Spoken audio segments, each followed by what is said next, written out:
মা বাবারা বলে যে রাত্রেবেলা না গাছে হাত দিতে নেই। তো আমার বেসিক্যালি একটু কিউরিসিটি সব কিছুতেই বেশি, মানে যেহেতু আমি গাছপালা করি, তো আমি আবার রাত্রেবেলা টুকটাক করে ছাদে চলে আসি আর ভয় পাই না গাছপালাতে হাত দিতে।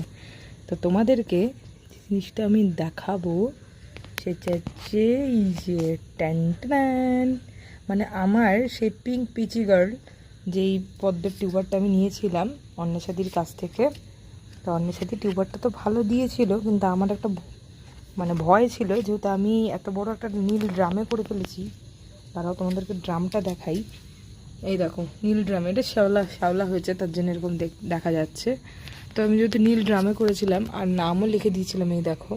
তো যেহেতু নীল ড্রামে করেছি, তা আমার না ভয় হচ্ছিল যে আমি এটাতে কুড়ি পাবো কি না, পদ্ম হবে কি না, আদেও হবে কি না, পদ্ম নষ্ট হয়ে যাবে না তো, বা টিউবারটা নষ্ট হয়ে যায়নি তো। তো আমি এখনই ছাদে, আমার রোজকারের অভ্যাস যে আমি যখন ডিনার করি তারপরে এসে ছাদের মধ্যে ঘোরাঘুরি করি, আর এই ঘোরাঘুরি করতে গিয়ে এই পদ্মের টিউবারটাকে দেখলাম, মানে টিউবার বলছি কুড়িটাকে দেখলাম। আর তোমাদের জন্যও আমি ভিডিওটা করে রাখলাম যে দেখো আমার পদ্মর এই পিঙ্ক পিচি গার্লের কিন্তু অলরেডি একটা কুড়ি চলে এসছে, এবার এদের কুড়ি আসা শুরু হয়ে গেছে। আর ওইদিকে আরেকটা আছে।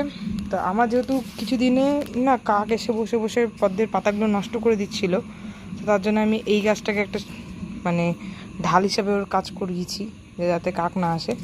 আর এই দেখো আখিলার একটা বড় পাতা এসছে, দেখেছো আখিলার একটা বড় পাতা, কিন্তু সে তার এখনও গ্রোথ আসেনি, জানি না কি হবে। এর প্রচুর অ্যালগি হয়েছে, অ্যালগিগুলোকে কালকে আবার পরিষ্কার করব, রোজ করছি অ্যালগি পরিষ্কার, রোজ এরকম অ্যালগি হচ্ছে। তো ঠিক আছে, গ্রোথ চলে আসবে, ডোন্ট ওয়ারি, আমি এত চিন্তা করি না, আসবে তো অবশ্যই, ভালো যখন বাসি ফলাফল তো পাবোই। আর এই যে Akhila already standing leave, first standing leave বড় চলে এসছে। ওই পাতাটা পচে যাবে, পচে গেছে অলরেডি, এই পাতাটা কালকে তুলে ফেলে দিতে হবে কে, নাহলে জলটা নষ্ট হবে। আর রাতের বেলা না, এই দেখো মা বলে রাতের বেলা গাছে হাত দিতে নি, আর আমার যা বাজে অভ্যাস, আমি তো গাছে হাত দিয়েই ফেলি, কেন জানি না, বাজে অভ্যাস কাটাতে পারি না এই ধরনের অভ্যাস।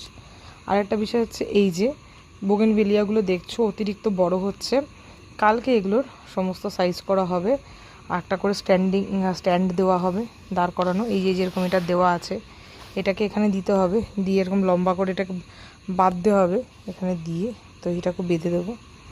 তো চলো সকলেই এরকম বাগান করো, মনের মতো নিজেদের বাগানকে সাজাও, যাতে দেখলে মানে তোমরা দেখলে তোমরাও চোখ সরাতে পারবে না, আর অন্য কেউ দেখলেও যাতে